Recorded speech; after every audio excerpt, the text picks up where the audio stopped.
Hello friends, இப்போ எங்கள் வீட்டுக்கிட்ட ரோடெலாம் புதுசாக போட்டிருக்காங்க. பரவாயில்ல, கவர்மெண்ட் ஓரளவுக்கு நல்லா சிறப்பாக செயல்பட்டுருக்குன்னு நினைக்கிறேன். பாருங்கள், ஒரே சேரும் சகதியுமாக இருந்த இடத்துல பாருங்கள் அது ஒரு அழகாக ரோடு போட்டிருக்காங்க. இருந்தாலும் இந்த மாடு மேய்க்கிறவங்க இருக்கிறாங்க பாருங்கள், ரோடு போட்ட உடனே இதில் மாட்டை உள்ளே விட்டு பாருங்க அங்கங்கே ஆக்கி அழகான ரோட்டை கன்றாஜ் ஆக்கியிருக்காங்க. என்ன பண்ணுறது, மாடு வளர்க்குறவங்களுக்கும் அந்தளவுக்கு தான் அறிவு இருக்குது. இதெல்லாம் நீட்டாக போட்டிருக்காங்க.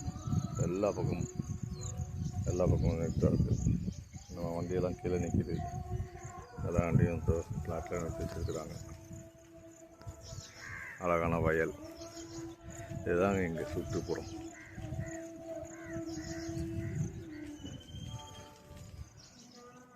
எங்கள் வீட்டு மாடி தோட்டம் ஒரு கோயில் பக்கத்தில் இருக்குது. அவ்வளோதாங்க நம்ம சிறப்பு.